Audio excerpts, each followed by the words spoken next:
Guten Morgen, Brazilian! Estamos aqui de volta, eu sou Flávio Morgenstern e você não é. Para você que é um recém-chegado, este é o podcast do Senso em Comum. Neste podcast há opiniões corretas. Se você discorda da gente, você está errado. Corrija isso enquanto é tempo, mais rapidamente possível. No último episódio do podcast, nós comentamos sobre a islamização do Ocidente. Foi um dos episódios mais ouvidos, muita gente gostou bastante, falou que foi um dos melhores episódios até o presente momento, se não o melhor de todos. Gostei muito do resultado, obviamente, e gostei muito mais ainda de que finalmente na hora que eu começo a falar de livros, de literatura, de um assunto muito mais elevado do que a política do dia a dia, ou seja, de coisas que não são simplesmente frugais, sabe?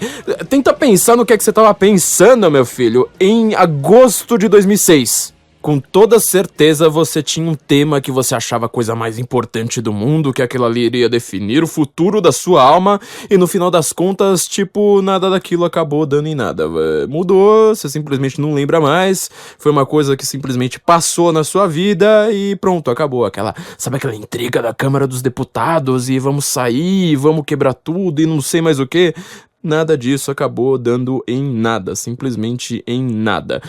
Então, quando a gente pensa, por outro lado, nos livros que a gente estava lendo nessa época, a gente pode até não saber quais livros eram, mas o conteúdo deles, eles ficam na nossa mente. Então, é isso que eu gosto bastante nesse podcast, quando nós falamos de temas eternos, de temas que perduram, de temas que continuarão atuais daqui a 10, 20, 50 anos ou mais. Isso que é tão interessante em fazer o Guten Morgen, ou seja, a gente pode até falar dos temas relevantes do momento, fazer ligações aqui com o presente imediato, mas nós não somos escravos do presente, nós gostamos de temas eternos. Eu gostei bastante que vocês tenham adorado também um podcast, tenha dado um retorno tão grande. Dessa vez foi sem a ajuda do Olavo, hein, olha só, dessa vez o Olavo ainda não divulgou, mas foi tudo sem a ajuda do Olavo que a gente já conseguiu um número bastante expressivo. Então, muito obrigado a todos vocês, não se esqueçam de assinar o feed. Eu não canso de falar isso, e vocês estão assinando muito pouco esse feed, viu, minha gente?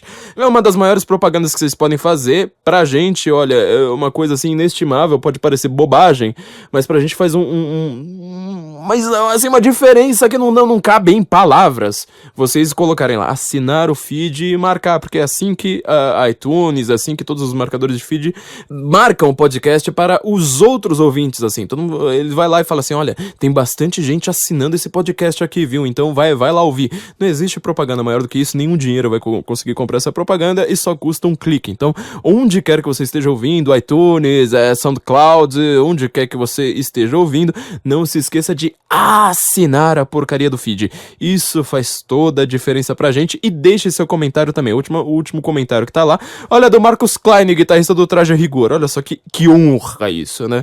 Mas lá já deve ter, tipo, meio ano já. Então, por favor, também deixe seu comentário, deixe sua sugestão, seu xingamento, por favor, simplesmente deixe seu comentário. Muita gente, então, deixei no meu Twitter, eu fiz a pergunta, o que é que vocês queriam ouvir, foi um mix de vários assuntos. Como eu falei, eu não quero falar de nada que seja, assim, temporal, que seja escravo do presente, como eu acabei de dizer. Eu não quero falar de nada cuja relevância vai durar só 2 semanas. Eu quero alguns temas mais universais, então eu vou fazer uma espécie de compilado, um resumão aqui do que é que vocês estão dizendo, e vamos falar, então, da crise da esquerda. A esquerda entrou numa crise desgraçada em 2018. Em 2017 parece que ela tá tentando se levantar, ou pelo menos ter uma sobrevida em alguns lugares, mas ela não parece ter um futuro muito promissor. Há 2 anos, a revista Spectator, quando ela ainda estava sendo minha revista preferida no mundo, pelo menos a revista assim, de assuntos cotidianos, de assuntos do dia a dia, de assuntos da política, de notícias, ela ainda estava sendo uma das minhas revistas preferidas. Ela falou sobre The Death of the Left. E eu falo assim, mas caramba, esse é um título meio exagerado, né? Death of the Left. Como assim? Esquerda tá morrendo? Lembra que até a Dilma tava no poder, né? Olha só que coisa.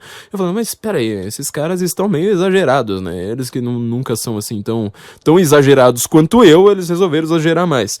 E no final das contas a gente tá vendo que realmente de lá pra cá, a esquerda esmoreceu, evaneceu. A esquerda está cantando gothic metal, assim, nadando nas suas próprias lágrimas ouvindo Evanescence. Por favor, vamos ouvir. I'm so tired of being here. Não, para, rápido, não vamos ouvir muito, é só ouvir um pouquinho, porque eu acho a voz dessa menina insuportável, não sei de onde tiraram que ela canta bem, que ela tem uma voz bonita, ela é muito, muito, muito aguda, pelo amor de Deus, mas enfim, esse é o estado da esquerda no presente momento mundial, a esquerda está nadando em suas próprias lágrimas, ouvindo Evanescence, logo, logo vai estar viciada em Arthur Schopenhauer, a esquerda vai virar um grande sarau de poesia ultra-romântica. A única diferença é que, ao invés de falar de virgens loiras de olhos azuis, eles vão falar: ai, o poder! Eu tava no poder, eu não tenho mais! Vai ser divertido. Por que a esquerda tá nessa crise desgraçada? Por que a esquerda tá perdendo eleições onde quer que ela apareça? Tem lá o Macron, eu sei que vocês estão falando, tão desesperados pra falar das eleições francesas que acabaram de acontecer, né? O primeiro turno que acabou de acontecer. Eu sei que tem Emmanuel Macron, mas calma lá. Pensa na esquerda num contexto global. Look at the big picture. O que era esquerda antes desses 2 últimos anos, certo? E o que é esquerda agora? Pra onde quer que você olha, pelo menos os ideais de esquerda, eles estão realmente cantando gothic metal. Os ideais de esquerda estão indo pro vinagre. A esquerda, para conseguir sobreviver, é onde entra esse tal desse Emmanuel Macron, ela tem de se reinventar. A esquerda, ela não consegue mais ter o grande apelo que ela tinha há 3 anos. 3 anos! Isto politicamente é 1 segundo. 3 anos não significa absolutamente nada. E no contexto global, candidatos fortíssimos, o PT no Brasil, Hillary Clinton na América... Há quanto tempo você ouve falar de Hillary Clinton? Esses caras estão preparando a candidatura de Hillary Clinton desde que ela nasceu. Acho que minha tataravó tava neta quando já tava falando: nossa, mas você viu a Hillary Clinton? Ela é tão simpática, ela é muito legal. E ela pega um cara como Donald Trump, o cara mais bronco, chucro, o cara mais extrema-direita de todos. Falar chucro é muito engraçado, né? Eu vou inventar qualquer desculpa agora pra falar chucro de novo. O cara mais radical e toma uma naba como o Partido Democrata não tomava desde 1926, há 90 anos que o Partido Democrata não toma uma naba tão grande de um Donald Trump. Então, quer dizer, até os candidatos queridinhos da mídia foram pro vinagre. Angela Merkel, que tá longe de ser uma pessoa de esquerda, ela foi eleita como uma pessoa de centro-direita. Ela teve uma plataforma ali de centro-direita. Ela vivia brigando com Sarkozy, falando: ô animal, você não é tão de direita quanto o seu partido manda. Você não é tão de direita quanto a França manda. E olha o que essa mulher virou. Ela começou a caminhar para aquilo que a gente já chamou de globalismo. Nós explicamos aqui qual que é a diferença entre globalização e globalismo. A mídia insiste em traduzir os 2 termos como se fosse a mesma coisa, né? Tipo, você ser global. Pô, global, tipo, se você tá falando em ir pra Nova York, tamo aí, velho. Se você tá falando em esquiar na Suíça, beleza.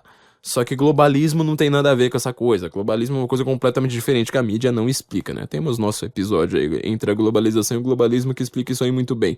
A Angela Merkel, ela conseguiu simplesmente falar assim: não, eu vou ser mais globalista, vou aderir à União Europeia, governar mais pensando na União Europeia do que na Alemanha, eu vou pensar num grande governo transnacional, sem soberanias, também falamos disso em outro episódio. Olha a naba que ela tava ganhando. Ela foi eleita 4 vezes, e agora ela tá tomando uma naba desgraçada, simplesmente tendo mudado a sua campanha. Então a gente consegue ver que a esquerda, ela tá numa crise como ela não tá há muito tempo. De onde vem isso? Como surgiu essa crise da esquerda? A esquerda, olha só, até a palavra, né? Esquerda. Repara, se eu falasse esquerda, a palavra só, pensa na palavra, não pensa no significado, pensa só no som. Se você fala há uns 3, 4 anos, ela fala assim, eu sou uma pessoa de esquerda, a mídia já começa a te incensar. Os intelectuais já falam, este é um cara que sabe das coisas. Já tem uma fila de pessoas que já estão ajoelhadas para massagear as suas nozes com a língua. Entendeu? Já tem uma fila já preparada. E tá todo mundo falando, este é um cara social. Este é um cara com preocupações públicas. Este é um homem com amor no coração. Isto era você falar que você era de esquerda há 3, 4 anos. Hoje, se você fala que você é de esquerda, você virou automaticamente uma pessoa ultrapassada.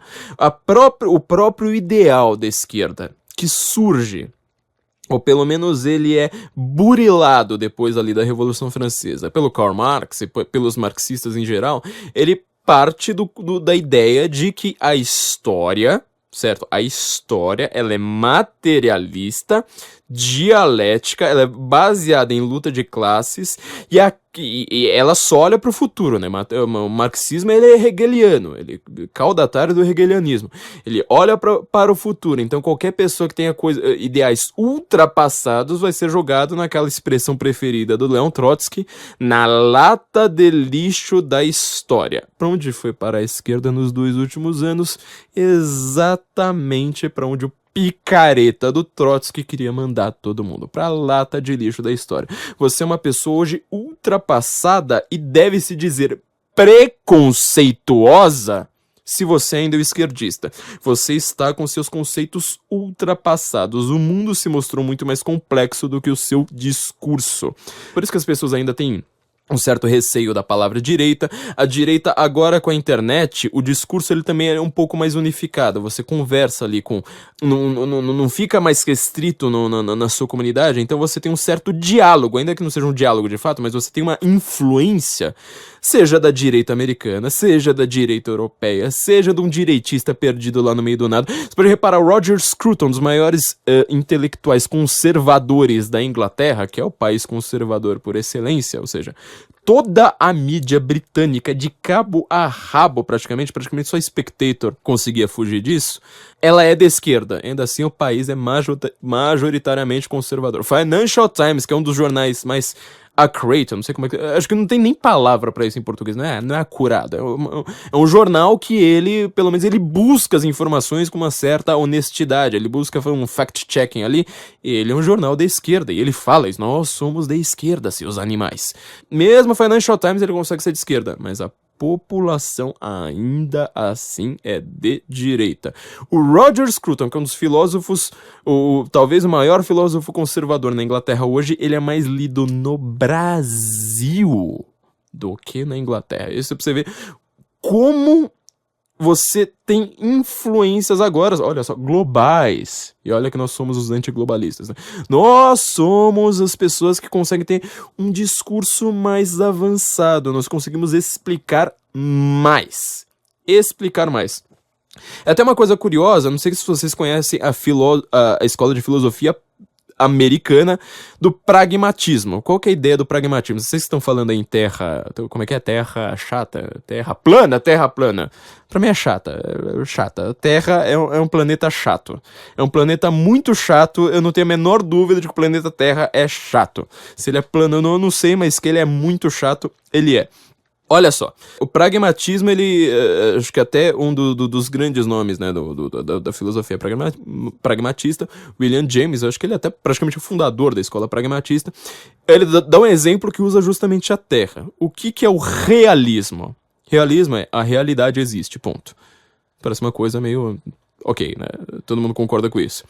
Mas o pragmatismo, ele fala assim, olha, o problema é o seguinte, você no seu discurso, obviamente, a realidade existe, isso aí ninguém põe em dúvida, mas como o seu discurso vai se adequar à realidade? Já tá entendendo o problema político aí, né? Como o seu discurso, aquilo que você pensa, as palavras que você usa, vão se adequar a esta realidade que existe. Ele fala assim, então, Pra gente ter uma ciência pragmatista, né, esse tempo de marcha da ciência, de gente que acredita em aquecimento global e fala, mas são só os estudos acadêmicos relevantes, ou seja, o cara já exclui tudo ali, né, ele acha que ciência realmente é democracia, do tipo, se o meu pastor ali falou que é só isso que pode ler, não é meu pastor, não é professor de Harvard, não, é que seja a mesma coisa, se ele fala, você só pode ler isso aqui é o que é relevante, aquilo ali é relevante, você não é cientista, Ponto, você não é. Você é uma pessoa que acredita em alguns cientistas, em algumas conclusões de cientistas. Ok, tem o seu direito. Mas científico você não é. Ciência não é democracia. Olha só o exemplo que o William James usa. Ele fala assim, mas vamos lá. É o Sol que gira ao redor da Terra, como já se acreditou por um tempo, ou é a Terra que gira ao redor do Sol? Você tem provas disso? Você tem evidências. Evidências, igual na música lá do Chitãozinho Chororó, não é uma prova. Batom na cueca é uma evidência de que aconteceu alguma coisa. Você consegue exigir que alguém te explique aquele negócio, mas aquilo ali ainda é uma evidência, não é uma prova. A prova é outra coisa. A prova é uma prova cabal, por definição. Então o que ele fala? Se a gente presumir que o Sol gira ao redor da Terra, a gente não vai conseguir explicar muitas coisas. Por exemplo, estações do ano, marés, é a mesma coisa com a Lua, né? Marés, tempo de colheita, o movimento dos outros planetas. Você vai falar assim, peraí, tem uma coisa meio errada aqui. Agora, se você presumir que é a Terra que gira ao redor do Sol, todos esses cálculos vão fazer mais sentido, certo? Estações do ano, movimento dos outros planetas, as estrelas, etc, etc. Então, pragmaticamente falando, pela prática, você fala assim, bom, então a gente acha que é a Terra que gira ao redor do Sol, porque a gente conseguiu explicar mais coisas com essa teoria. Se vocês querem resolver esse problema científico aí de aquecimento global, sei lá que raio de coisa que mais acreditam hoje, seja pragmático. Pelo menos assim, comece pelo pragmatismo para você chegar a uma filosofia um pouco mais profunda, né? Pragmatismo tem muitas falhas. Ele foi tomado pela esquerda, Richard Wordsey é um dos caras, o chefe dos pragmáticos americanos vivos hoje, um dos caras mais babacas que você vai conseguir encontrar na sua vida. Comece por aí, então vamos ser pragmáticos. Quem é que consegue ter mais explicação? Então, o que o William James, lá, fundador do pragmatismo, ele diz é que no realismo, você tem a realidade e a explicação da realidade. O que ele faz com pragmatismo, já falei muito mal das duas escolas aqui, né? O que ele faz com pragmatismo é falar, bom, pragmatismo ele acha que a explicação é que vai chegar à realidade. E explicação e potencial de realidade é a mesma coisa. Quanto mais você consegue explicar da realidade, mais verdadeiro aquilo que você está dizendo é. Quer dizer, uma coisa bastante simples, mas posta em termos didáticos, ela se torna um pouquinho mais complicada, né? Por isso que eles acabam se perdendo também. Bom, partindo desse pressuposto, a gente consegue ver que o discurso político ele precisa se adequar à realidade, certo? O discurso político da esquerda, desde pelo menos a queda do Muro de Berlim, está completamente fragmentado. A esquerda, por definição, ela não tem uma ideologia unitária. Sabe aquela coisa do deturparam Marx? Toda hora deturparam Marx. Mas deturparam Marx? Eu tava lendo Marx esses dias, o livro já começou a se deturpar assim na minha mão. Eu tava lendo, eu já começa a se deturpar. Por quê? A esquerda, pelo menos esse ideário, vamos dizer, mais pseudo-acadêmico, intelectual, blá blá blá blá blá blá, ele não forma um todo coerente. Nem Marx ele forma um todo coerente. E olha que a filosofia do Marx é a filosofia mais simples do universo. Nenhum filósofo no mundo, acho que nem o Paulo Giraldelli Jr., deve ter uma filosofia tão fácil de se explicar em 2 frases quanto Marx, né? Uma vez a gente brincou aqui, a gente explicou todo o marxismo em 1 minuto. É contabilizar. O marxismo é história, luta de classes, tem infraestrutura e superestrutura, etc, etc. Você consegue explicar tudo aquilo ali. Mais-valia, quanto que o dono da fábrica fica. Pronto, acabou. Não tem mais marxismo. É por isso que todo mundo é marxista. Porque ele é fácil de explicar. Você consegue transformar alguém em um marxista em 1 minuto. Você nunca vai transformar alguém em um kantiano em 1 minuto. Você não transforma o cara em um heideggeriano em 1 minuto. Você não consegue transformar alguém em plotiniano nem em 1 mês. Demora. São filosofias, lidam com a essência da realidade, a sua estrutura, a forma como você vai aprender aquilo. Você não vai transformar alguém em um fenomenólogo nem em 2 meses. Mas o marxismo, você transforma o cara com uma série de cacuetes. Você usa alguns cacuetes verbais, pronto, tá ali prontinho pra você, um marxista mais ferrenho possível. Então, a esquerda desde ali da Revolução Russa, as contra-revoluções, e aí as guerrilhas, e aí você teve o expansionismo da União Soviética. Tudo aquilo ali foi mudando a essência da esquerda o tempo todo. Você pode reparar que o esquerdista mais ortodoxo de todos, ou seja, o esquerdista dos esquerdistas, é um tal de Stalin, cuja teoria é o chamado marxismo-leninismo, ou seja, você não tem como você ser leninista sem ser stalinista. O Stalin, ele está aplicando Lenin, e o Lenin está lá aplicando Marx. Então, quer dizer, você tem uma cadeia ali. E só nessa cadeia dos caras falando, não, eu sou marxista-leninista, ou seja, eu sou o ortodoxo. Aí o ortodoxo tá falando, e eu sou marxista. Aí o próprio Marx tá falando, eu também sou marxista. Você já vê várias quebras ali nos elos da corrente. Tudo quebra de discurso. Quando vai lá pro mal, na Revolução Chinesa, aí também já tem outra mudança. Ah, aqui não pode ser uma revolução do proletário, aqui é revolução campesina, vamos lá dar aula de maoísmo pro MST, e assim por diante. Então, a esquerda, ela tem um discurso completamente fragmentado durante a história. Só que onde que ela mais se fragmenta, onde a esquerda assim, fala assim, olha, chegamos na crise total, pelo menos a crise total antes de 2016, foi em 1989. Todas as palestras do meu livro, que eu dei de lançamento do meu livro pra quem leu, né, Por Trás da Máscara, do Passe Livre aos Black Blocs. Eu estou falando sobre as manifestações de 2013, bom, é o pano de fundo, na verdade, sobre o tema principal do meu livro é discurso. Estou analisando notícias ali para mostrar justamente esta quebra, esta falha, este divórcio entre discurso e realidade. A esquerda, quando ela começa a fazer suas grandes manifestações a partir de 2008, 2009 pelo mundo, Occupy Wall Street, M12, Indignados, própria Primavera Árabe, que não é exatamente de esquerda, mas enfim, ela foi cooptada ali em certos momentos. Ela, na verdade, ela estava tentando fazer a sua grande mobilização desde 1989. Desde 1989, você estava numa crise desgraçada da esquerda, mesmo as maiores manifestações que a esquerda tentou fazer durante esse período não deram em praticamente nada geopoliticamente falando, ou seja, globalmente falando, relevante. O máximo que você conseguiu foi Foro de São Paulo com o Brasil e, sobretudo, Venezuela. Bolívia não é um país relevante, né? Você sabe, nem o Foro de São Paulo consegue levar a Bolívia a sério. Mas você teve ali Venezuela, que ela tem uma economia geopoliticamente importante, o Brasil. Tenta lembrar do que mais teve nesse tempo. Rodadas de Seattle não deram em nada. Nada. Você simplesmente teve esquerda ali no momento completamente fragmentado. O que ela precisou fazer?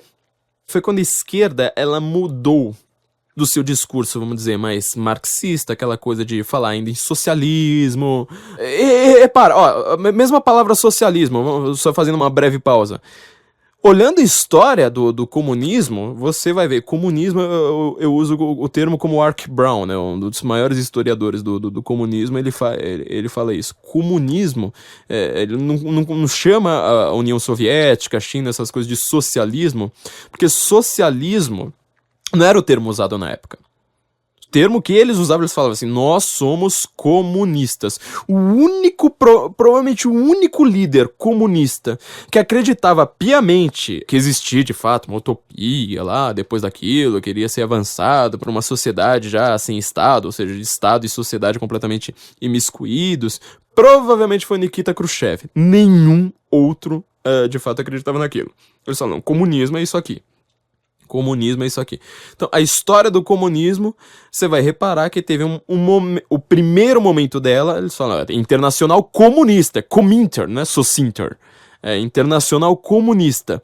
Depois é que veio esse movimento de falar em socialismo, porque a palavra comunismo não pegava muito bem.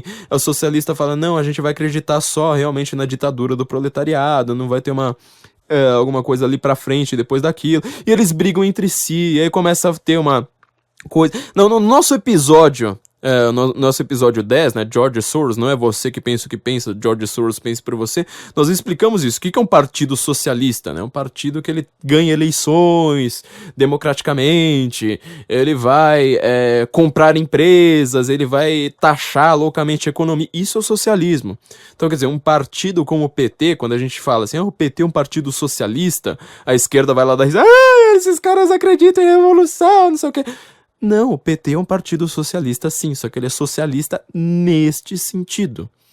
Ou seja, um sentido que surgiu mais ou menos ali na década de 50, passagem da década de 50 para a década de 60. Vamos ter um refundamento aqui, não vamos mais fazer um movimento armado para a revolução, vamos ter partidos que vão ganhar eleições, eles vão criar uma potência estatal e vão comprar grandes empresas de petróleo, grandes empreiteiras. Olha só, eles vão comprar tudo, vão se coadunar com o Estado vai ser gigantesco e vai sufocar a economia não vai ser de mercado, vai ser o Odebrecht mandando em todo mundo. Olha que coisa linda! Era o plano original desses socialistas da década de 50 para a década de 60. Woodstock, maio de 68, foi feito por socialistas, não foi feito por comunistas. Eles não pensavam mais em revolução. Lembra, aquilo ali era tudo sexo, foi a revolução do sex libre, etc, etc.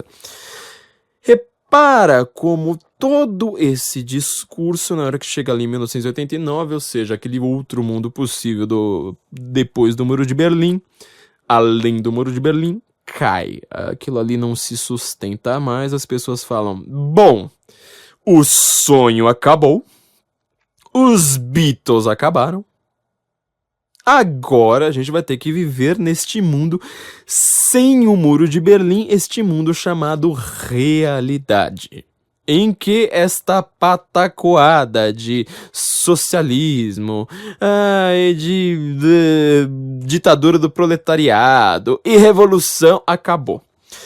O que acontece com o discurso da esquerda a partir desse momento? É onde que eu fiz todas as minhas palestras. Eu comecei exatamente nesse ponto. Falei assim, a partir disso aqui, o que aconteceu com o discurso da esquerda? Primeiro lugar, aquela década ali, na verdade a década de 80 inteira, né? Todo mundo já estava vendo que a União Soviética estava em crise. Foi a década da ascensão dos grandes direitistas no Ocidente. Ronald Reagan, Margaret Thatcher, mesmo Pinochet no Chile, né? Pinochet, acho que talvez seja o único caso que você possa falar de verdade de um ditador, certo? Que ele teve algumas ideiazinhas ali perdidas de direita, pelo menos na economia. De resto, ele não tinha nada, assim. Ele é praticamente como todos os outros ditadores, né? Se a direita ela não acredita no Estado forte, como é que você vai ter um ditador de direita, né? É uma coisa que a esquerda sempre se confunde, né? Foi igual o meu debate com o Igor Fusa, né? Eu tô lá falando, eu acho que tem que privatizar tudo, o Estado tem que ser mínimo, não sei mais o que. Ele vai lá e começa a gritar, nossa, você é de extrema direita, nunca vi alguém tão de extrema direita quanto você. Porque ele tá querendo falar que eu creio justamente no Estado gigantesco. É a contradição deles eterna. Essa crise, esse discurso, exatamente esse problema é que eles falaram assim, bom, ferrou. Ronald Reagan, como Trump na época, ele também era chamado de ultradireitista, nazista, fascista, maluco, etc. Ele tinha uma popularidade altíssima. Ele começa com uma popularidade alta e conforme vai passando os anos, ele vai crescendo em popularidade. Margaret Thatcher, a mesma coisa. E olha que a Margaret Thatcher, ao contrário do Reagan, ela brigou com os mineiros. Lembra do famoso caso lá da briga dos mineiros, falando, não, tem que privatizar essa coisa toda, e lá tem sindicato, lá tem um partido trabalhista muito forte, uma coisa meio PT mesmo, né, muito mais parecido com o PT do que o Partido Democrata da época do Reagan era. E ela ainda assim, ela consegue se manter com uma popularidade altíssima. Cai o Muro de Berlim ainda por cima. Cai o Muro de Berlim. Tem o Pinochet no Chile, mais ou menos ali. O Pinochet um pouquinho anterior, mas ele tava ali... Você pode reparar que tem muita gente no Chile que gosta do Pinochet até hoje, sobretudo por conta da economia. Da economia liberal. O Chile é um país muito rico, né? Tá praticamente se tornando um país de primeiro mundo por conta dessas reformas. E ainda cai o Muro de Berlim. Mesmo a esquerda que sobe ao poder na década de 90, ela tá em crise de discurso. Pode reparar, Bill Clinton. Bill Clinton, para os esquerdistas de hoje, ele é praticamente um cara de extrema direita, entendeu? Tony Blair é o cara que ele consegue finalmente fazer o Labour, o Partido Trabalhista, voltar ao poder na Inglaterra depois de muito tempo, depois de uma crise desgraçada com aquele cara que substituiu o Churchill, até esqueci o nome dele. Ninguém leva a sério aquele cara. Tony Blair, ele chega justamente falando, não, nós somos agora uma esquerda liberal. Até qual que é o nome que eles chamam isso? Neoliberal. Quer dizer, neoliberalismo é uma corrente de esquerda. Esquerdistas, larguem a mão de serem mancos. Neoliberalismo é uma corrente de esquerda, falando, nós somos pessoas que acreditam em minorias, que acreditam em distribuição de renda, em pobres contra ricos, em Estado grande, gestor e controlador e o grande norte moral de toda a sociedade. Mas já a gente viu que esse negócio de estatizar tudo dá problema, então a gente vai fazer umas privatizações aí. Quer dizer, o neoliberalismo e o liberalismo econômico, eles são tão antagônicos quanto água e óleo. Tem uma frase do Olavo de Carvalho bem famosa por isso, né? O neoliberalismo, ele parece tanto com o liberalismo quanto um mico-leão dourado, ele é um leão. É a mesma coisa, ou seja, você só colocou um nome ali pra uma coisa e aquele negócio não foi pra frente. Essa foi a grande crise dos anos 90. Eu que estudei nos anos 90, eu sobrevivi aos anos 90, eu consegui sair dos anos 90 tomando banho todos os dias. Só uma coisa, não foram poucos. Meu controlador de som aqui tá até me olhando, falando, a cara dele já me disse tudo aqui, né? Eu sobrevivi aos anos 90 tomando banho todo santo dia. Eu ouvia 3 palavras que eram fundamentais pra você entender a esquerda nos anos 90. Falar neoliberalismo, e eles criticavam, né? Porque a esquerda que a gente tá falando, sobretudo aqui no Brasil, é a esquerda, assim, PT. A esquerda... E o PT não era a mesma coisa de hoje, né? Tipo, não, PT, não. Olha, o PT tá incentivando a indústria nacional. Não, PT queria estatizar tudo, meu filho. Não tinha Duda Mendonça ainda na época. PT era falar, socialismo! Não, vamos estatizar! E Piquete! É um PT, gente, Você que é de esquerda e você passa perfume, você não conheceu o PT dos anos 90, meu filho. O PT daquela época, ele criticava o neoliberalismo, como se fosse uma ideia de direita, né? Quer dizer, nem esse liberalismo malemolente ele aceitava. Esse liberalismo Keynes, social-democrata, etc. Ele falava neoliberalismo, era a principal palavra, e falava 2 outras palavras que uma delas ainda tá mais ou menos na moda, as outras 2 se perderam. Colonialismo e imperialismo. Eles juravam, era a versão deles da história. Eu falava assim, olha, esse negócio de luta de classes, ele não tá explicando nada. Nada. O que a gente vai falar? Então, como é que a gente vai explicar, por exemplo, a guerra do Iraque? Como é que você vai explicar a guerra do Iraque pela luta de classes? Não dá. Então você fala assim, bom, vamos pegar de novo uma teoria meio furada ali, que ela nem tava então na moda assim, já tava mais ou menos em descrédito. E volta a incensar, ela fala, vamos falar do colonialismo. Pra você ter uma ideia hoje, você vai fazer um curso de literatura em Harvard, não tô brincando, isso aqui não é brincadeira minha, viu? Você vai fazer um curso de literatura em Harvard, pelo menos um semestre você vai ter de literatura pós-colonialista. Que raio é isso? Você pegar todos aqueles países que tinham uma influência ou americana, ou inglesa, ou francesa, e falar quais são os autores daqueles países que já falavam uma língua do colonizador, né? E que fazem uma literatura ideológica. Uma literatura sendo tipo, nossa, né? Os ingleses vieram aqui na África do Sul. Eles trouxeram Commonwealth, trouxeram voto, trouxeram a liberdade que a gente tem diante da lei. Eles trouxeram tudo isso que a gente tem de bom. Eles trouxeram o capitalismo, eles trouxeram dinheiro, eles trouxeram tudo que a gente tem de bom na vida. Como são filhas da puta esses ingleses. Puta merda.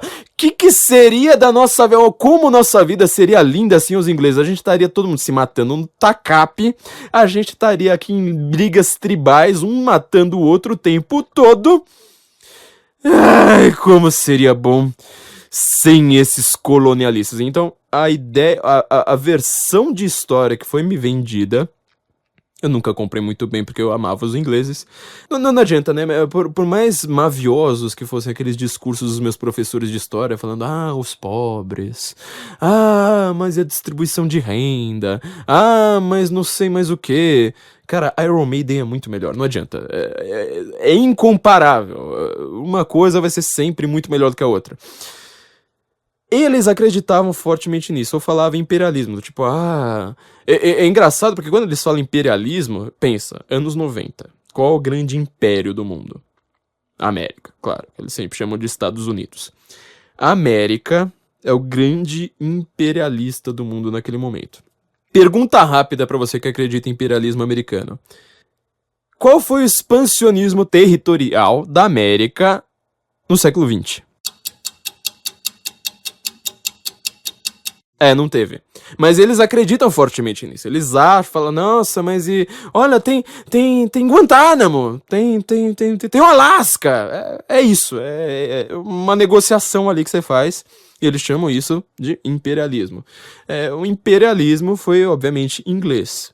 Eu já expliquei aqui em episódios pra trás. Tudo que o imperialismo inglês faz, obviamente. Isso é uma coisa que a esquerda não entende. E a direita não percebe que ela precisa fazer a esquerda entender. O que nós defendemos, por exemplo, na Inglaterra e na América? Todo o povo inglês? Todo o povo americano? Todos os políticos ingleses? Os políticos americanos? Não. A gente defende que estes países que são conservadores em sua estrutura, em suas constituições, ou no caso da Inglaterra, em sua Carta Magna, eles permitem sempre uma liberdade de atuação. Quer dizer, mesmo quando um político, inclusive um político conservador, ou uma política conservadora, que Inglaterra, América, ou que raio seja, Suíça, Israel, façam ao mundo, ela pode ser corrigida, ela pode até, ou se ela não pode ser corrigida, quando ela causa mortes, etc, etc, você, dentro da sua própria estrutura política desses países, você consegue fazer justiça a essa política, mandar as pessoas pra cadeia, etc, etc. A Inglaterra, obviamente, ela cometeu vários crimes no seu modelo de imperialismo no século XVIII, no século XIX, né? Só você pensar na Guerra do Ópio. A Guerra do Ópio explica muito do mundo, né? Pouca gente sabe disso, mas a Guerra do Ópio explica muito do mundo. Mas ainda assim, o que a gente defende não é a Guerra do Ópio, a gente defende justamente o modelo em que você consegue julgar quem faz uma coisa dessas, a gente consegue explicar melhor o que está acontecendo no mundo e você ter uma resistência a políticas ruins. Então a gente não... Ao contrário da esquerda. A esquerda, quando ela defende a União Soviética, não é que ela defende, aquele modelo. Não, ela está defendendo Stalin. Quando ela defende a Venezuela, ela está defendendo o poder, o dinheiro do Nicolás Maduro. Se o Maduro estiver roubando a população, se ele estiver matando a população, se ele estiver estripando um bebê em praça pública, não é uma lei, não é uma ideia, não é uma política, não é um modelo de sociedade com mais liberdade do indivíduo perante o Estado que a esquerda está defendendo. Ela está defendendo o líder. Ela está defendendo o partido. Essa é uma das fundamentais diferenças. É isso que gera toda essa crise da esquerda hoje. Então, repara. Colonialismo, imperialismo, neoliberal. São três termos que já estão bastante em desuso. Talvez só o colonialismo, e isso em contextos muito específicos, ele continua sendo usado. Eles deram uma sobrevida ali para a esquerda, certo? Barack Obama, por exemplo, que ele é um cara educado mais ou menos nessa época, ele estava em Harvard justamente nessa época. Os escritos de Barack Obama, que ele fala do pai dele, ele fala assim, meu pai foi um anticolonialista. Qual a política do Barack Obama? Pensa de fato nessa questão, mesmo que você já concorde comigo. Pensa. Qual a política do Barack Obama, geopolítica em qualquer país que você pense? Ela é uma política necessariamente anticolonialista. A visão de mundo do Barack Obama é anticolonialista. Isso deu uma sobrevida para a esquerda, só que é uma sobrevida que dura muito pouco, sabe? Na hora que você pensa, por exemplo, na Guerra das Falklands, que a gente chama de Malvinas aqui, né? Justamente porque a gente acredita nesse tipo de bobagem.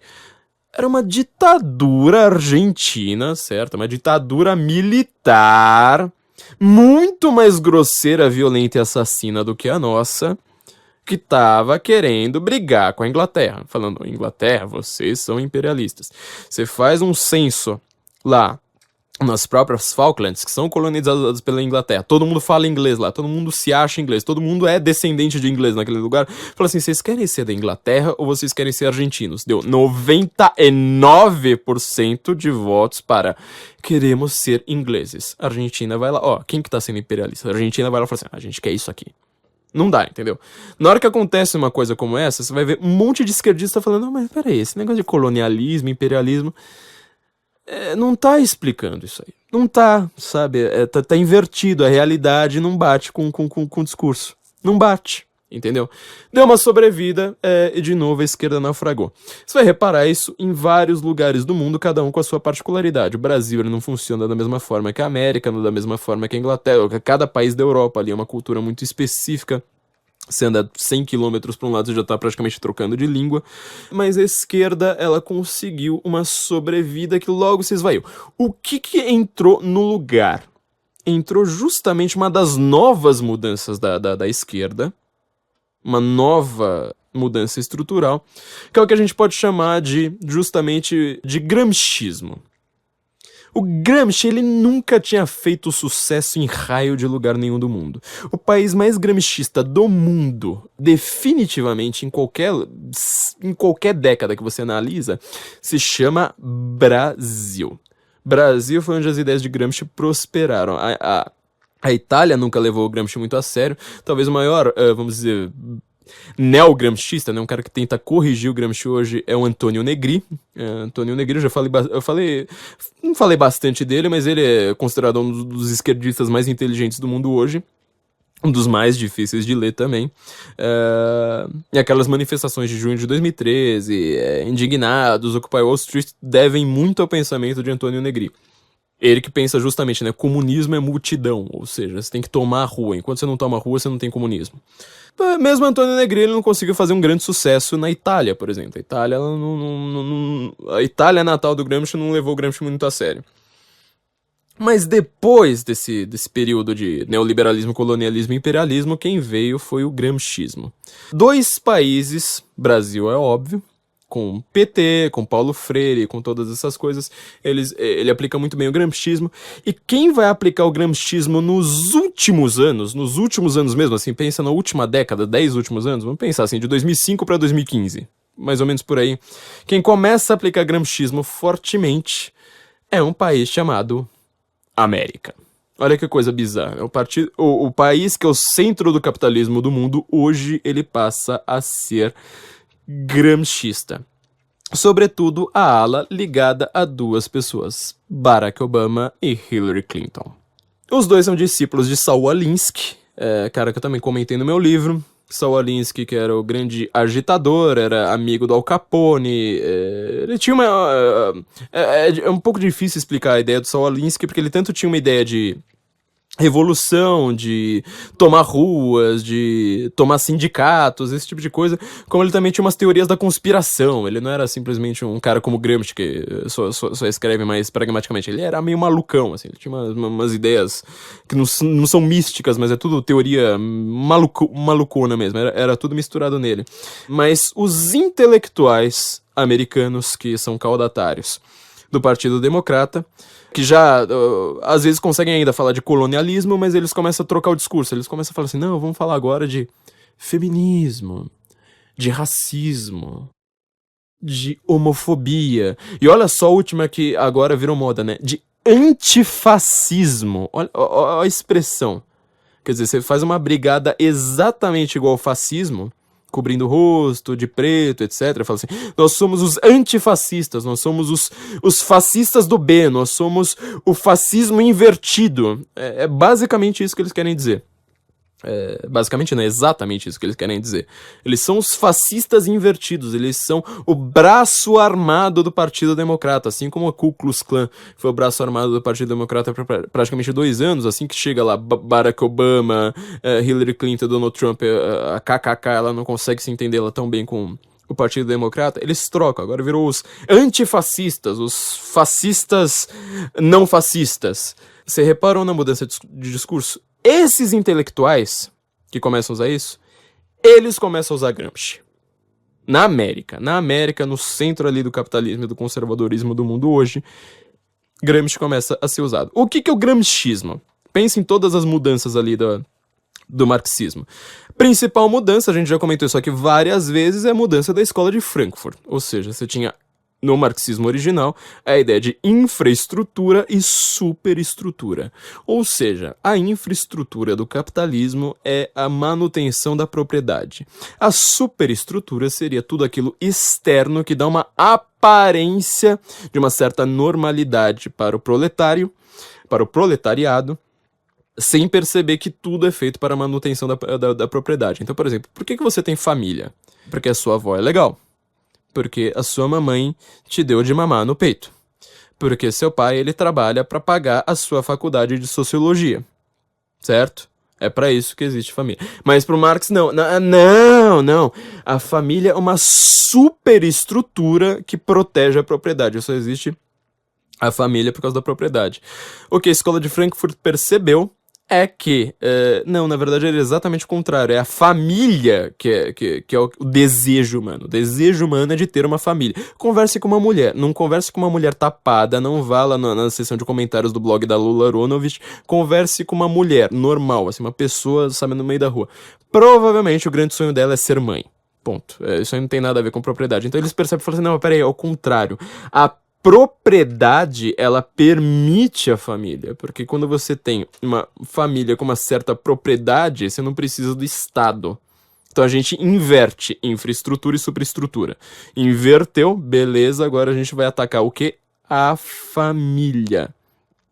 Quem entra nessa toada também é o Gramsci. Então, as duas grandes revoluções de pensamento na esquerda, elas acontecem na década de 60, mas a grande aplicação delas vai ser pós-Muro de Berlim, já no final da década de 90, sabe? Na academia ali na década de 90, mas ela começa a tomar, vamos dizer, as ruas, praticamente, pelo menos num nível, num contexto geopolítico relevante, praticamente ali na era do George W. Bush. E começa a pegar com força mesmo de todo mundo agora se dizer feminista. Obviamente que racismo existe, mas assim, falar antirracismo pra qualquer coisa, do tipo assim, mas peraí, você não gosta do Barack Obama? É porque você é racista. Você vota no Donald Trump? É porque você é um branco. É porque você é um branco. Você não vota na Hillary? A Chelsea Clinton falou isso esses dias, né? Ela falou assim, não, as pessoas não votam na minha mãe por causa as pessoas não estão preparadas para ter uma mulher como presidente, então é por causa do machismo. Você para e pensa, peraí. Os assessores da sua mãe, pouco antes das eleições da sua mãe, estavam fazendo rituais satânicos com sangue escrevendo na parede. Não eram rituais satânicos, na verdade eram apresentações e performáticas da Marina Abramovich. O que é muito pior que um ritual satânico. Mas você acha que a sua mamãe perdeu as eleições? A sua mamãe, olha só, ela não consegue escapar disso. Né? A sua mamãe perdeu as eleições porque as pessoas são machistas. Repara como o discurso está todo embolado.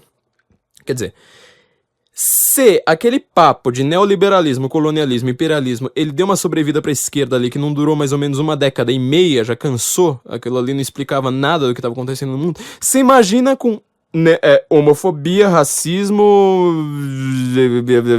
tudo ismo e fobia. Não dura 5 anos. Você reparou? O grande problema da esquerda, onde que ela entrou realmente no seu corredor de morte, foi quando ela resolveu aplicar ali tanto Gramsci quanto a escola de Frankfurt de uma vez e falar, não ataque mais a economias. Por reparar, a esquerda hoje tá jurando que ela é de livre mercado e que ela é de. Que é uma economia global. Ela acredita mesmo nisso. A economia de alfândegas menores, etc. Não, não, ela tá completamente perdida. Ouçam lá nosso episódio sobre globalização contra globalismo, você vai entender como a discussão é completamente diferente do que eles estão perdendo. Só que eles pegaram essas palavras e radicalizaram. Dá uma sobrevida, óbvio. Você vai ver um monte de. Onde você vai ver esquerdista hoje? É entre os grandes economistas lendo Karl Marx?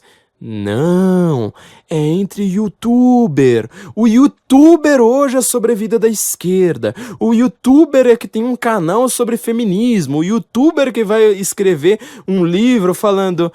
Ai, miga, ai, sabe, tipo assim, entendeu? Isso é a sobrevida da esquerda. A esquerda, ela se torna uma juventude eterna, velha síndrome de puer a eternos. Gente completamente alienada, gente que não sabe nem passar queijo na própria bolacha, certo? Pode ser biscoito também, esqueci. Gente que não sabe nem colocar queijo na própria bolacha. E que acha que porque o papai é machista, porque o tio fez uma piada que trata loiras como um estereótipo, que acha que porque o irmão uma vez chamou o amiguinho de viado como uma coisa ofensiva, que acha que não ter cota na escola é racismo, essas pessoas completamente alienadas da realidade, porque elas vivem numa bolha, são guris de condomínio, são gente assim que são ricos de YouTube, de blog. Essas pessoas são o que sobrou da esquerda. Hillary Clinton, todo o seu discurso que a Globo News acha uma coisa completamente linda, só tem apelo para um tipo de gente de verdade: leitor de blog, gente que conhece nome de youtuber. Se você não conhece nome de youtuber, meu filho, se você não acha que o PC Siqueira merece uma coluna na revista Galileu defendendo a ciência, este grande nome da ciência mundial, PC Siqueira, se você não sabe quem é PC Siqueira, o discurso de Hillary Clinton vai entrar por uma orelha, sair por outra. Olha só, Donald Trump era chamado de narcisista, né, durante a sua campanha inteira. Qual que era o lema do Donald Trump? Make America Great Again. Qual que era o foco aí? Pense, qual que é o objeto da frase? America, America. Qual que é a grande palavra que faz isso aí ter uma força colossal? Again. Make America Great. A América é grande, certo? É um país que deveria ser grande. Mas não está sendo, ou seja, ela foi corrompida, ela não está no seu ideal, ela não está no seu ótimo de Pareto, ela foi derribada do seu status natural. O que você faz? Você Make America Great Again, entendeu? Essa é a grande graça do discurso dele. Qual que era o slogan de Hillary Clinton? Quem lembra? Slogan de Hillary Clinton. Alguém? Sem Google. I stand with her. I stand with her. Eu fico com ela. Eu estou com ela. Eu apoio ela. E chama o Donald Trump de narcisista. Você reparou então que discurso e realidade... Lembra lá, volta agora sobre realismo e pragmatismo. Lembra, seu discurso precisa explicar a realidade. Seu discurso é mais verdadeiro quanto mais ele consegue explicar a realidade. Quem entrou em crise em 2016? Quem continua em crise em 2017? Quais são os jornalistas que erram todas as suas previsões, não consegue acertar uma, porque seu discurso é baseado em palavras criadas pela esquerda que não explicam nada? Não é a direita. E eu não olho pra mim. Eu acertei tudo que eu previ. Eu consigo explicar coisas para as pessoas que a Globo News não consegue explicar. Você coloca um debate ali, claro, entre... Não vou falar de Igor Fuser, porque a gente não precisa rastejar também. Mas se você coloca ali um debate entre os grandes analistas de política internacional que falam assim, a Marine Le Pen, ela é contra a globalização. Eu falo assim, mas peraí, ela falou globalismo, ela não falou globalização. São dois conceitos completamente distintos. Quem conseguiu explicar mais a realidade? Você pode até falar que o cara fala melhor, você pode até dizer que ele tem mais público, você pode até dizer que ele tem um monte de informações que eu não tenho, que ele estudou várias coisas que eu não estudei, isso é fato. Ele tem um monte de informações, mas ele não consegue formar um todo coerente porque o discurso dele não explica a realidade. Pragmaticamente falando, eu tenho mais capacidade de verdade do que ele. É por isso que este podcast, esse glorioso Guten Morgen, ele tem as opiniões corretas. Se você discorda da gente, você está errado. Lembre-se muito bem disso. Bom, lembrando do nosso último episódio, eu vou só falar uma última coisa, né? Eu tô falando aqui do Gramsci, esqueci de falar qual que é a grande teoria do Gramsci. Sabe quem é um dos maiores divulgadores do Gramsci no Brasil? Divulgadores não, né? Mas assim, um dos maiores acólitos, um dos maiores seguidores de Gramsci no Brasil. É um sujeito chamado João Willis. Ele dá entrevista pra revista Cult. Eu leio muito lixo, viu? Não adianta você me olhar com essa cara. Eu leio muito lixo. Eu leio muita bosta, assim. Eu adoro passar na banca de jornal, não comprar nada, mas assim, sabe quando... Em livraria, né? Você pode pegar as revistas e ficar folheando. Eu adoro ler bosta, gente. É um guilty pleasure meu. Eu não consigo ver uma revista Cult na minha frente falando, nossa, tem um retardado na capa da revista Cult. Vamos ver que bosta que esse cara tá falando. Se for Piauí, então, nossa senhora. Não, mas geralmente a Cult é pior. A Piauí ela só não fala nada com nada, mas assim, carta capital, esse tipo de coisa, blog de retardado, meu, nossa, eu confesso, gente, bom, passando o momento confessionário, eu vi uma entrevista do João Willis para a revista Cult, que ele tava explicando lá que ele é um grande gramscista, que falta gramscismo no Brasil. Qual que é a grande tese do Gramsci? Qual que é a grande tese do Gramsci? Eu falei que você consegue ser marxista explicando pro cara em 1 minuto, né? O Gramsci, ele é o grande defensor do intelectual. A esquerda, já expliquei aqui pra trás, né, alguns episódios pra trás, a esquerda, ela é muito mais intelectual do que a direita. Ouço aplausos da esquerda, ouço esquerdista já em faniquito tirando as calcinhas pela testa. Não seja tão apressado assim. Intelectual é justamente o guri de apartamento. É gente que trabalha com um discurso de ideias. Só isso. Noção de realidade de fato, quem tem, é o tiozão no Alabama que ele sabe que se ele não plantar na hora que chover, ele não vai ter nada pra colher, meu filho. Isso é realidade. Ele pode não ser intelectual. Ele é caminhoneiro que ouve Rush Limbaugh, entendeu? Ele fala cuspindo, ele não tem todos os dentes da boca, ele nunca pronuncia nenhuma consoante, só que esse cara entende mais de realidade do que você, sabe, no seu curso de sociologia. O Gramsci é o grande defensor desse intelectual. Intelectual, como eu tô dizendo, ele não significa que Gramsci é um grande defensor de São Tomás de Aquino, entendeu? Não é um grande defensor de Ernst Cassirer. Ele nunca vai querer que as pessoas leiam Thomas Mann. Ele não entende nada de Aristóteles, entendeu?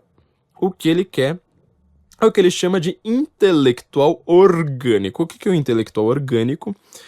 É um cara cujas ideias batam, mesmo que ele não saiba, com a de um partido.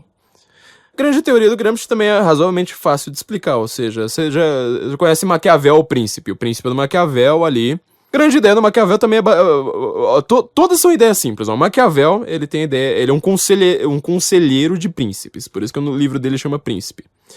Príncipe, geralmente, ele não é rei. Pense nisso. O príncipe é o cara que ele vai chegar ao poder. Olha que coisa interessante. Ele tá aconselhando o cara que vai chegar ao poder. Então ele já tava ali pensando na herança, se ele vai matar os irmãos, se ele vai matar o próprio pai envenenado, o que ele vai fazer ali antes de chegar ao poder, como ele chega ao poder, etc. Olha que coisa interessante. O que você chama de... É um tipo de literatura bem comum na época, chamado de espelhos de príncipes, né? O mais famoso de todos se chama justamente O Príncipe, do Maquiavel. Pro Maquiavel, toda a política é baseada numa ideia muito básica. Você separa a praxis, nada a ver com pragmatismo agora, a praxis, a vida prática política, da moral. Ou seja, se você quiser obter o poder, você não pode ter moral. Moral impede que você tenha o poder total. É simplesmente isso que ele explica.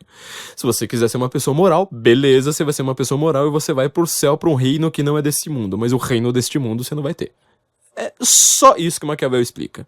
Tudo que o Maquiavel tá lá com aquela logorreia desgraçada dele, basicamente, é apenas isso. É por isso que ele é um cara que você não consegue definir claramente se ele é uma pessoa que defende a moral ou se ele defende o príncipe. Ele, ainda mais, é um puxa-saco, né? Capachão, você sabe como é. O Gramsci, ele simplesmente fala assim, mas peraí, pega essa teoria do Maquiavel, para de falar príncipe, isso é uma ideia atrasada. Vamos falar agora em partido.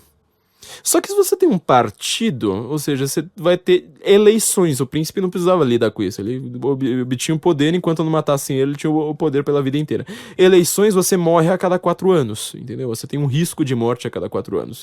O que a gente precisa fazer? A gente cria uma hegemonia na sociedade, ou seja, o príncipe do Maquiavel precisava conquistar, basicamente, não os seus súditos, mas assim a sua aristocracia, os seus conselheiros, a sua realeza. Já o partido do Gramsci, ele precisa conquistar toda a sociedade. Então, em primeiro lugar, domine a mídia, ponto. Domine a academia. Eu tô descrevendo algum mundo assim que vocês não reconhecem. Domina a mídia, domina a academia, tudo com discurso único. Domine a mente das pessoas como consequência. Não precisa sair de porta em porta igual o Testemunha de Jeová falando, olha, você quer se converter ao gramscismo? A melhor forma de você ser marxista, se você nunca leu Marx e alguém te explicou em 1 minuto, a melhor forma de você ser gramscista não é pegando os cadernos do cárcere pra ler, se bem que todo direitista precisa ler esse livro, viu? Leiam. A melhor forma de você ser gramscista é você nunca tendo ouvido falar em Gramsci. Se você assiste Malhação religiosamente todo dia, você é um gramscista perfeito. Você virou praticamente o John Willis. Você concorda com o John Willis em tudo. É tudo aquele papinho de ai, agora a homofobia, ai, agora o racismo, ai, agora o fascismo, ai, agora qualquer outra palavra, machismo. E aí vai ter exatamente um único partido que vai falar, ó, eu defendo isso aí. Se você quiser falar achar que o problema do mundo aí é machismo, racismo, homofobia e que os outros são fascistas, ó, é nóis. Ah, mas vocês são corruptos, vocês soubaram Odebrecht, vocês faliram o país. Ah, mas nós somos as pessoas que falam bem. Somos as pessoas que falam bem. Eu vou ler aqui pra vocês como é que o gramscismo chegou na América. Tô aqui copiando o Andrew Klavan. O Andrew Klavan, obviamente, vai falar muito melhor do que eu. Vocês ouçam lá no podcast dele. Mas, ó, saiu aqui no New York Times, pra vocês verem como é que saiu na América. Open-Ed, né, um editorial aberto. Quer dizer, não é editorial oficial do jornal, mas é tipo um grande colunista que vai lá e pode escrever. Você pode tentar fazer seu editorial aberto, mas aqui no caso é de um cara muito requisitado, que é o David Brooks. David Brooks, um cara que defendeu Hillary Clinton com todas as unhas, passando a unha por todos os lugares, mortalmente. Ele escreveu aqui um editorial do dia 21 de abril, ou seja, um dia bem glorioso pra gente aqui no Brasil, chamado The Crisis of Western Civilization. Olha só o nível de gramscismo do que o cara tá falando. Ele tá falando que nos últimos tempos você não tem mais os grandes valores da civilização ocidental, ou seja, isso que a gente defende aqui nesse podcast o tempo todo, certo? Porque as pessoas agora não são mais tão civilizadas. De novo, pensa lá no Gramsci, ó, nós somos as pessoas que podem roubar, que a gente pode, sabe, financiar a ditadura, que a gente tem um contrato com a Ahmadinejad, que a gente faz a campanha do Nicolás Maduro na Venezuela matando a própria população. Mas nós não somos grosseiros igual Jair Bolsonaro, né? A gente não fala assim de pegar a mulher pela vagina igual o Trump fala, né? Nós somos pessoas limpinhas. A ideia é estética agora. A esquerda é uma estética. Agora você precisa ser limpinho. Você precisa falar muito bem. Então ele vai lá e fala assim, mas peraí, agora toda aquela civilização ocidental, de civilidade, de boas maneiras, ela foi pro saco. Olha só este parágrafo aqui. Isso aqui é uma pérola, o Andrew Klavan, ele também fala maravilhosamente. Não deixa de ouvir o Andrew Klavan falando disso. Muito melhor do que eu, mas eu tô imitando ele aqui. Fala assim, olha, sobretudo nos últimos poucos anos, né, past few years, nós estamos entrando numa era de homens fortes. Presta atenção, ele tá falando que nós agora, ele tá reclamando, né, da falta de civilidade ocidental. Nós estamos entrando numa era de homens fortes. Nós estamos saindo da era de Obama. Olha a era de Obama, the age of Obama, certo? Cameron e Merkel. Cameron, eu não sei o que ele tá fazendo nessa lista aqui, porque a esquerda odeia ele, mas vamos dizer, um direitista que era palatável a todos os gostos. Cameron e Merkel. Nós estamos entrando na era de Putin, Erdogan, El-Sisi, Xi Jinping, Kim Jong-un e adivinhe. Apenas adivinhe. Eu bato uma aposta que vocês não sabem qual vai ser o último nome que vai aparecer aqui. Eu duvido que vocês adivinhem. Então, ó. Putin, Erdogan, El-Sisi, Xi Jinping, Kim Jong-un e Donald Trump. Olha só, o cara, ele tá falando que o Obama é que é o protetor dos valores da civilização ocidental. O Obama é um anticolonialista, caceta. O Obama, ele pede desculpas pra todos os inimigos da América. Ele fala assim, nossa, a América precisa pedir desculpas pelo que ela já fez. Ele tira o orçamento do exército, ele tira as tropas de tudo quanto é lugar. Ele entra em guerra, justamente pra colocar os caras mais anti-americanos no poder, os caras mais anti-ocidentais no poder. Nós falamos aqui que o risco de Terceira Guerra Mundial era, assim, óbvio, caso Hillary Clinton fosse eleita. O Trump, ele é simplesmente uma pessoa que ele defende o federalismo, ele defende a primeira e segunda emenda. A primeira emenda, caramba, você quer uma coisa mais civilizacional do que a primeira emenda? Tipo, você pode falar o que você quiser e foda-se. E se alguém não gostou, foda-se, você pode falar. Se você é presidente, você pode falar. Você vai ter consequências, mas foda-se. É isso. Ele é um defensor de tudo isso. Ele é o defensor de Make America Great Again. Então, você entende onde Gramscismo chega? Você nunca... Eu duvido que esse cara já leu Gramsci na vida. Só que ele é o gramscista mais ortodoxo. Ele faz tudo. Tudo que ele pensa é para que um partido chegue ao poder. Essa era da esquerda chegou justamente a uma crise muito maior. Ele tá falando aqui da crise da civilização. A crise é da esquerda, a civilização tá muito bem, obrigado, justamente porque tá se livrando da esquerda. O foco, então, de Gramsci não é mais atacar a economia, porque não dá certo, todo mundo sabe. Não é mais atacar a direita, nem mesmo a religião, os conservadores. Ele fala assim, não, vamos transformar tudo isso em esquerdismo. Aí começa a surgir teologia da libertação, começa a surgir esses candidatos que a mídia chama de centro. Olha só, um esquerdista puro sangue, cara super esquerdista, como Emmanuel Macron, consegue ser incensado pela imprensa. Porque ele é de centro. A Marine Le Pen agora é de extrema direita. A mulher nem de direita é. A mulher, ela é de centro. A Marine Le Pen é de centro. Ela é simplesmente antiglobalista. Não é ultranacionalista, ela é antiglobalista. Ela é a favor da França ter as próprias leis, da França ter as suas próprias fronteiras, da França ter a própria soberania, do povo francês decidir o que quer, e não Bruxelas. E a mulher é considerada ultranacionalista. Quer dizer, se você chega com leis aqui externas ao Brasil, então agora virou todo mundo ultranacionalista, virou todo mundo de extrema direita. Repara como mudou completamente o discurso. Então, esta falha, esse divórcio completo entre discurso e realidade é o que está permitindo que a direita ascenda ao poder, que a direita tenha ganhado apreço, apesar de toda a imprensa estar contra ela. E olha que cada vez menos a gente está precisando da grande mídia, cada vez menos.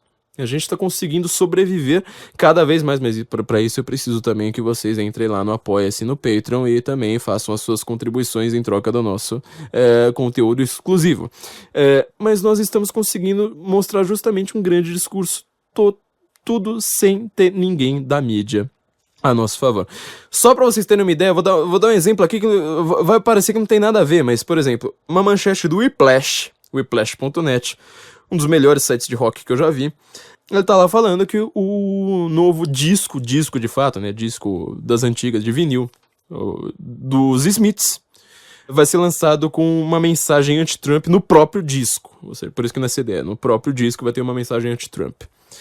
Saiu a manchete falando isso. Você chega lá nos comentários, Só tem um comentário falando que os Smiths, tipo, essa é uma banda boa, mas que devia calar a boca. Esses caras não fazem a menor ideia do que eles estão falando. Como que você conseguiria chegar nesse nível se toda a imprensa tá contra o Trump? Então, quer dizer, o gramscismo agora também falhou. A grande crise da esquerda é falar, depois de Hillary perder, depois do impeachment de Dilma, depois deles terem precisado, como o próprio Emmanuel Macron, eles precisam ir mais pra direita, virar uma esquerda falando assim, não, agora a gente vai cortar o serviço público, vamos enxugar a máquina pública. Isso aí, você já vê, eles já estão perdendo. A esquerda está perdendo. Pode ser que Marine Le Pen não ganhe, é muito mais provável, pelo menos atualmente, pode ser que ela ainda... alguns fatos mostram que ela definitivamente não é carta fora do baralho e 2020 está aí. 2022, aliás. Mas Marine Le Pen, ela conseguiu pautar tudo. Quem pautou as eleições foi ela. Quando isso acontece, quem ganha é você. Entendeu? Então, o foco deles agora não é mais fazer nada disso. Eles precisam todos ir meio pra direita, precisam dar uma acertada.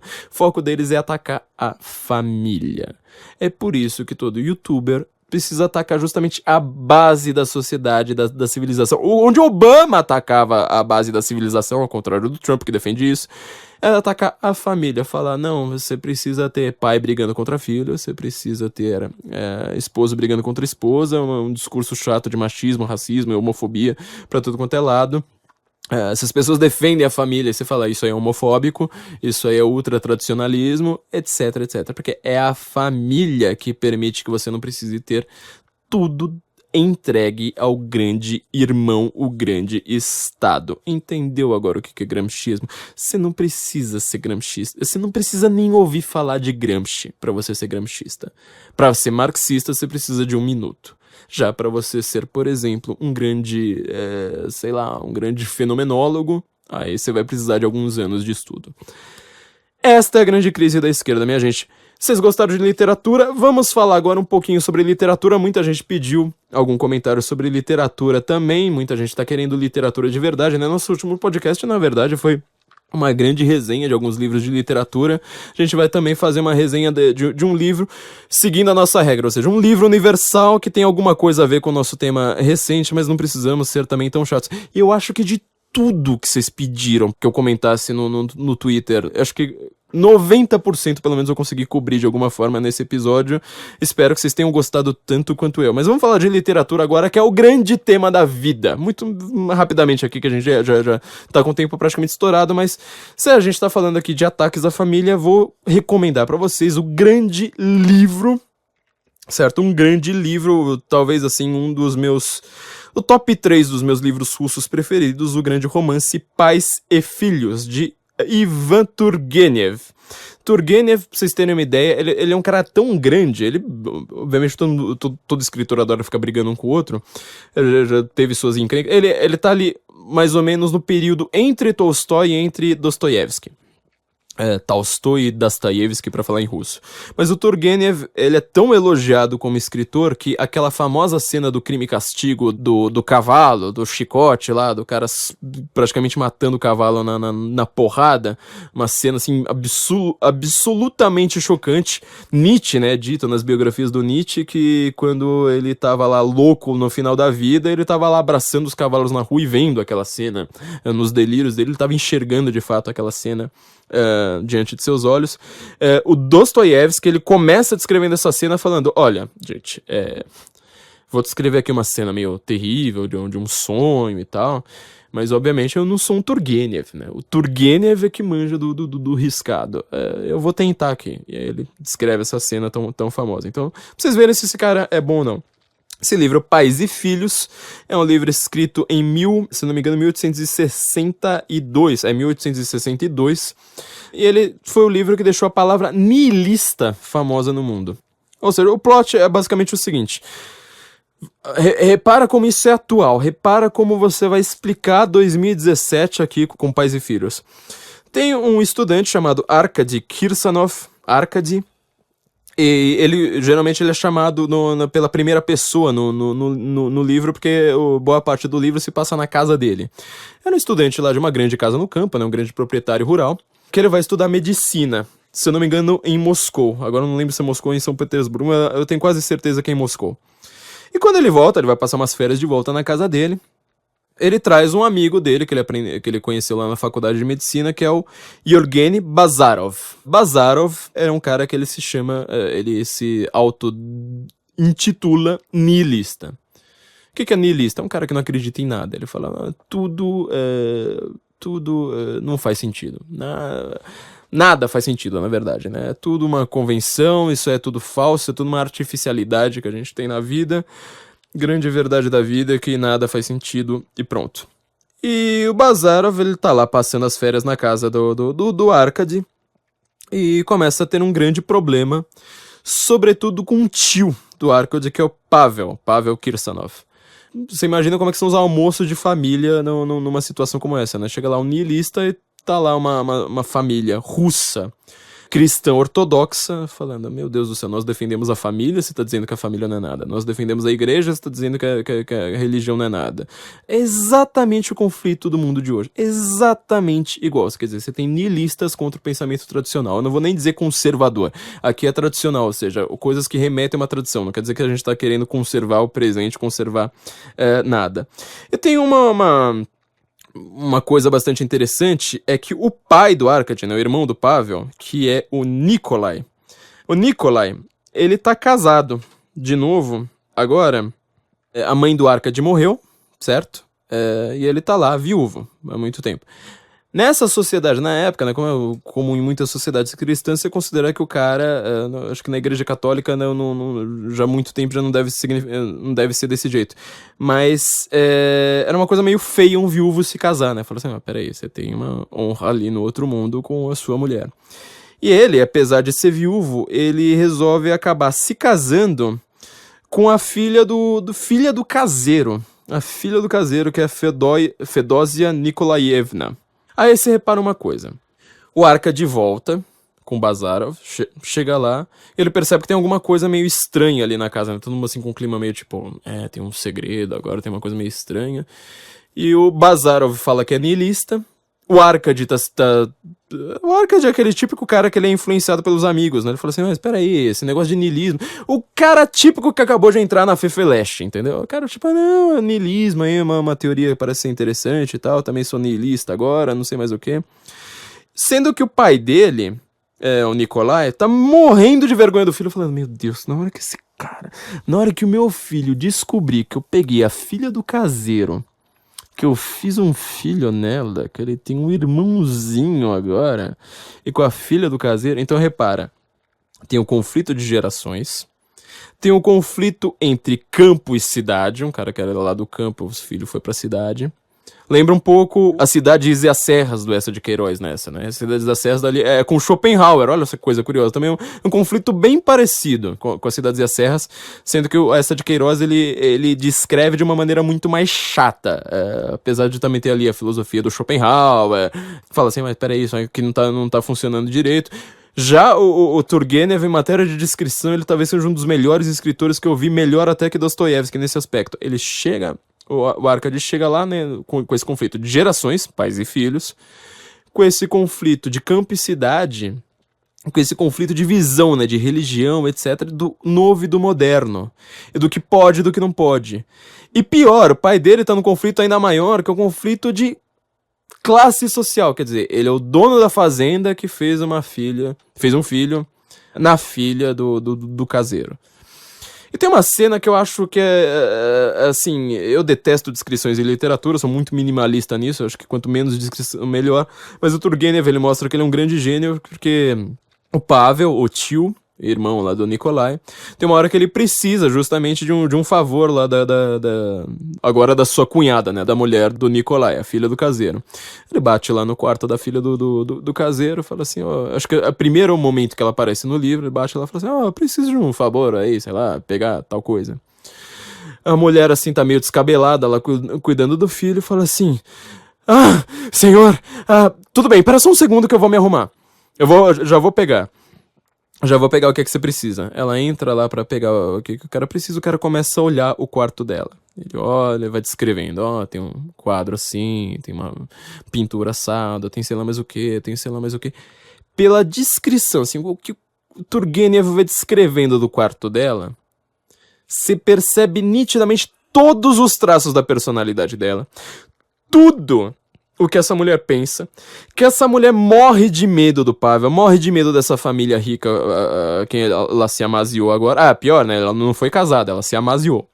Ela tá morrendo de medo. Daqui a pouco, na hora que ela volta, ela está toda emperequetada, com o cabelo todo arrumado, com uma cara toda maquiada, de cima a baixo, e fala: Pavel, desculpa, o que você veio pedir aqui mesmo? Quer dizer, a mulher tá morrendo de medo do Pavel, certo? Morrendo de medo daquilo. Turgenev, ele consegue demonstrar isso, todo esse conflito descrevendo o quarto dela. É uma cena fantástica. Bom, Bazarov, ele chega lá, o próprio Arkady, né, influenciado por esse tal de niilismo, fala assim: mas pai, você não me falou que eu tenho irmão? Pô, coisa fantástica. Não se preocupa com esse negócio de conflito de classe. Não tem nada a ver, não, pelo amor de Deus. Só que os dois ficam lá, o Arkady e o Bazarov. Bazarov começa a ser uma pessoa completamente textão. Bazarov, ele chega com esse niilismo, assim, ele não consegue desproblematizar nada, ele não consegue, esse tal de niilismo não permite que ele desfrute um copo d'água sem começar a fazer textão. Fala: não, mas veja bem, porque a água é só H2O, eu sou um estudante de medicina, eu sou científico, eu vou na marcha da ciência, eu leio PC Siqueira e Lula Aronovitch, eu sou uma pessoa que manja do bagulho, eu não preciso ler São Tomás de Aquino, onde já se viu, isso é uma coisa completamente ultrapassada. Tudo isso que veio depois exclui o que veio antes. Então não somos apenas niilistas, nós só estamos abrindo caminho para o futuro. Se PC Siqueira nasceu depois sei lá, de Eric Fögelen, olha, é o PC Siqueira que tá certo, viu? Não, eu sou niilista. Niilista puro. Só que tem um pequeno problema, eles começam a frequentar a casa de uma pianista lá, amiga deles, e esse Bazarov começa a se apaixonar. Sabe, o amor é aquela droga, né? Lembra do começo de Carmen, sabe? Quem não conhece a ópera, ouça lá aquele monólogo de Carmen explicando o que é o amor. O amor é uma facada que dói pra caramba. O amor é sacrifício. O amor é difícil. O amor não é uma coisa... Olha, o amor não é pra Júnior. O amor é aquele negócio que ele vai te mudando, ele vai te moldando. Quanto mais você ama, mais você vai tentando se moldar e melhorar em relação ao ser amado, e ele percebe que ele tá nessa situação. E ele é um niilista. Bom, basicamente esse é o grande plot do livro, eu não vou dar muito mais spoiler do que isso, mas ele é um livro que, como vocês podem ver, é um romance maravilhoso, com descrições sensacionais, é um dos melhores livros em matéria de descrições que eu já vi, um dos melhores. Um livro que influenciou muito Dostoiévski, um livro simplesmente fantástico. Ele consegue explicar todo o problema dessa geração que se acha intelectual quando inventa um ismo pra chamar de seu, sobretudo jovem. Jovem, olha, se você é jovem, eu repito, cala a boca, mano. Jovem não entende de nada. Jovem é uma grande bobagem. Jovem é uma semente não geminada. Jovem é uma coisa... é um projeto fracassado ainda. O jovem, ele precisa corrigir os seus defeitos para conseguir chegar a algum lugar. Esse livro explica isso muito bem. Então nós vamos nos despedir por aqui com a música do Legião Urbana, Pais e Filhos. Estátuas e cofres e paredes pintadas e nem sabe. Tá. Desculpa, gente. Eu não podia deixar de fazer essa piada. Meu técnico de som agora tá me olhando com uma cara de quem vai me matar, me expulsar da sala a porradas. Mas vamos então, antes de nos despedirmos de fato, vamos simplesmente lembrar: assinem nosso feed, seus desgraçados, por favor. Não deixem de assinar nosso feed. Aliás, um rápido recado aqui sobre a nossa revista. Era pra sair nossa revista nesse mês, mas como o assunto, agora eu vou ter que ser da spoiler, né? Nós prometemos que nós iríamos falar sobre Síria, Coreia do Norte, essa relação com os globalistas. Ao invés de fazer só 3 artigos como nós fizemos na última edição, resolvemos fazer uma revista um pouco mais longa, por isso que ela tá demorando um pouco mais, mas no mês que vem ela já vai estar pronta, e não vai ser só com artigos meus dessa vez. Então, por favor, gente, assinem nosso Patreon, assinem nosso Apoia-se, você vai ter conteúdo exclusivo da nossa revista, que eu garanto vai estar maravilhosa, incrível. Já podem assinar desde já, vocês já vão estar ajudando o nosso futuro. Não deixem de entrar no site da nossa produtora aqui do nosso podcast, a Panela Produtora, pané.lá, sim.com sem nada, melhor endereço do mundo. Conheçam seus CDs, seus projetos musicais, vão ter cada vez mais projetos interessantes nessa panela aqui que vocês não fazem nem ideia. Não deixem de assinar nosso feed e de nos apoiar aí, logo nós teremos muito mais conteúdo exclusivo. E por favor, divulguem esse podcast, né? Nós não temos dinheiro para marketing, nós dependemos justamente dessa divulgação boca a boca, então não deixe de dar um share lá na página, não deixa de dar seu like e de compartilhar esse conteúdo para os seus amigos, um RT que seja, já faz uma diferença brutal. Então vamos encerrar com uma música que eu acho que todo intelectual agora deveria ouvir. Eu escrevi isso no Censo esses dias. Todo intelectual precisa largar de frescura e ouvir Ramones. Ramones, porque é uma banda cujo Johnny Ramone, inclusive, vamos ouvir o que Johnny Ramone tem a dizer sobre política. God bless President Bush and God bless America.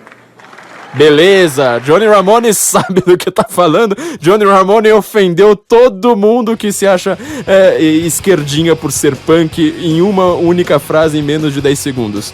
Então vamos encerrar com Ramones falando o que o punk rock originalmente é.